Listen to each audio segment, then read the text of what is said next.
Scientists often make dilutions. We make dilutions of solutions, and in this case we're going to make dilutions so that we can determine the number of microorganisms, or bacteria in this case, in a particular broth solution. So let's look at this image. On one side, on the right side, you can see that this is an uninoculated broth, and it's clear, you can see through it. On the left-hand side, we're looking at a broth that has a lot of bacteria growing in it. It's been inoculated, and this is perhaps a 20-hour culture of microbes. So now the question is, how do we determine how many microorganisms are actually in that tube? The tube that we just looked at that had a lot of growth of the E. coli bacteria was probably at about this stage in its life cycle. Maybe stationary phase. It would really depend on the amount of time that the cells had been incubating. But what I want to point out to you in this slide is that the cells that are in a stage of growth like this contain both what we call viable cells, living cells that will be capable of reproducing, and also non-viable cells.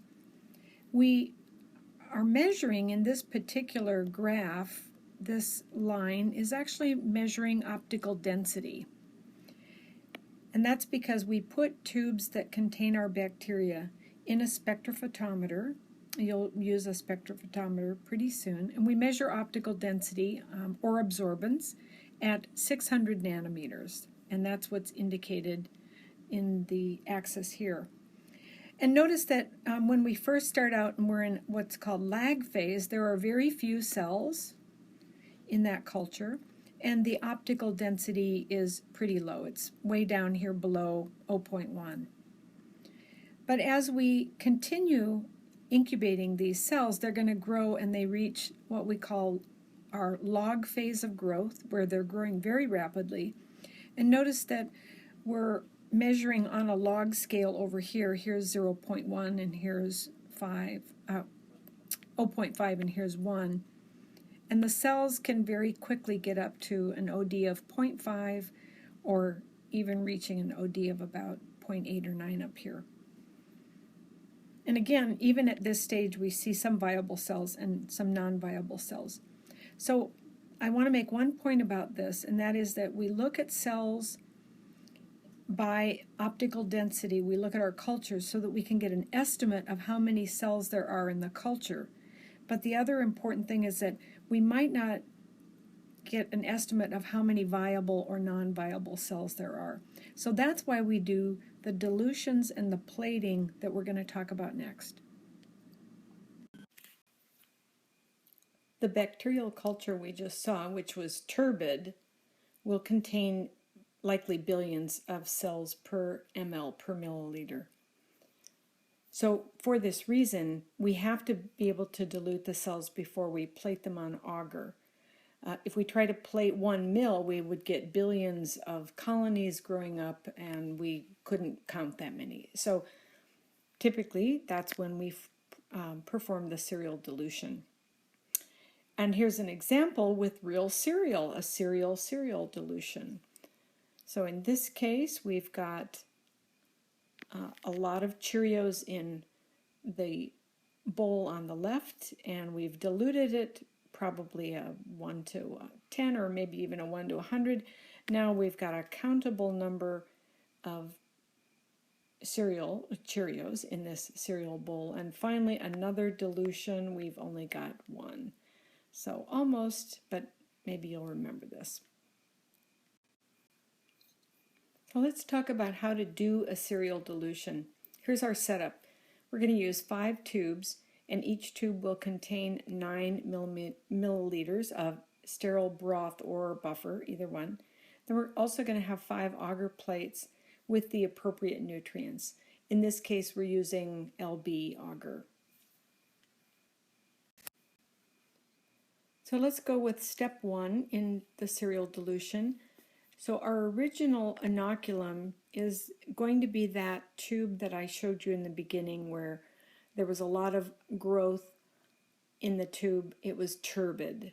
We're going to take 1 milliliter from that and we're going to add it to our broth, and remember that was 9 mils, and that gives us a 1 to 10 dilution, our first dilution, because we've added 1 mil in 9 mils, so we've got as our total volume 1 plus 9, that's 1 over 10, that's a 1 to 10 dilution. Okay, let's do our second dilution. Now we'll start with the dilution that we just did. We'll take 1 mil out of that and add it to, again, our second tube, which already had 9 mils of broth or buffer in it. So again, this dilution, this particular tube, is 1 mil over 1 mil plus 9 mils. So that is 1 over 10. So we have a second 1 to 10 dilution. So now we've effectively gone 1 to 10 twice. That means we're at 1 to 100. We've diluted twice and we multiply those.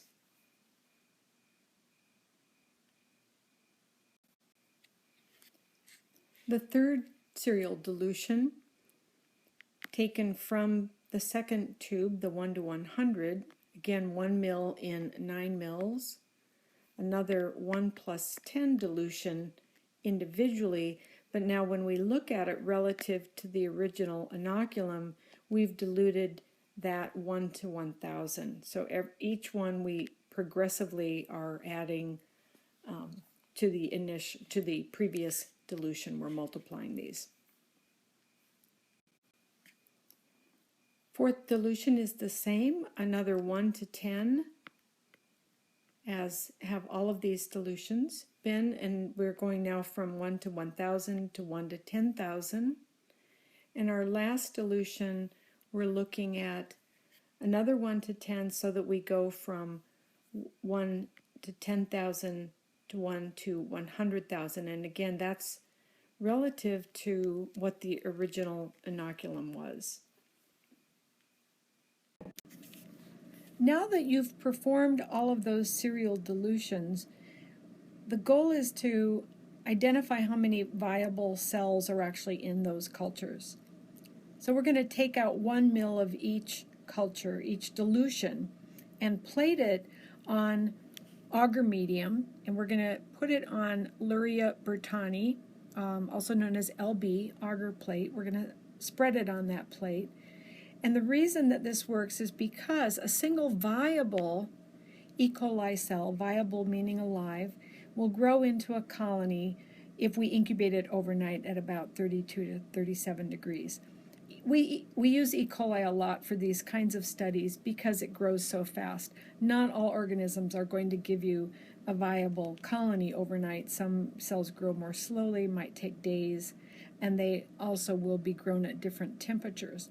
But nevertheless, each cell can give rise, each viable cell can give rise to a colony-forming unit. So you'll typically see it referred to as CFU. Now, what that looks like and what we are aiming for when we do this experiment is to get a countable plate. That's why we use all of the dilutions that were done. So the industry standard is to obtain a plate that has between 25 and 250 colonies.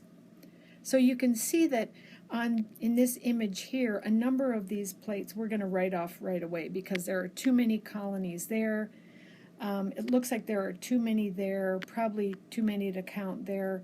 And there are a couple of plates that look like they might be okay.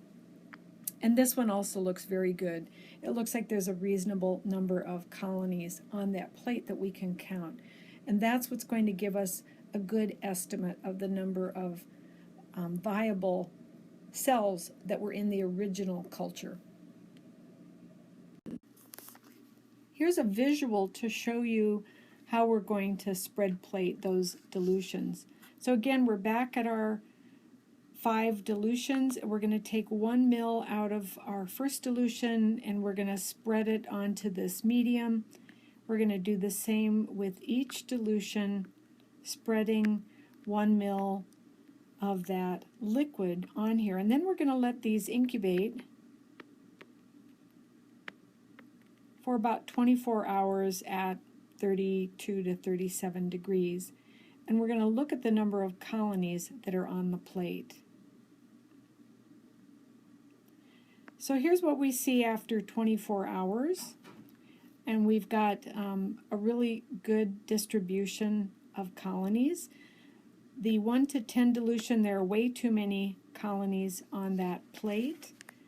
And there are too many here and too many here. So that's called too numerous to count. TNTC. We throw those away. Our 1 to 10,000 dilution looks good because remember we're aiming for between 25 and 250 colonies on that plate. And our 1 to 100,000, we've only got 4 colonies there, so that is not the ideal. So we're not going to use that plate either. So again, the 1 to 10,000 plate has a reasonable number of colonies, between 25 and 250. And when we actually go through and count the number of colonies on there, we see that there are 32 colonies on this plate. Those 32 colonies on this plate came from the 1 milliliter that we spread on that plate. So that means that there were 32 cells per mil, or more accurately, colony-forming units. So we know that the cells that were in there, the ones that grew up into colonies, had to be what we call viable. There could have been some dead cells in there, but we would never see those. Well, now we're going to do some calculations moving backward from the plate that contained the 32 colonies. If there were 32 colonies per mil in this tube, then that means in this tube there were 320. Because we have a 1 to 10 dilution, so we simply multiply 32 by 10 to get to 320. That means in this particular tube there were 3,200. And over here we have 32,000. So doing this, we can very easily then calculate that our original inoculum contained 320,000 CFUs, colony forming units, per milliliter.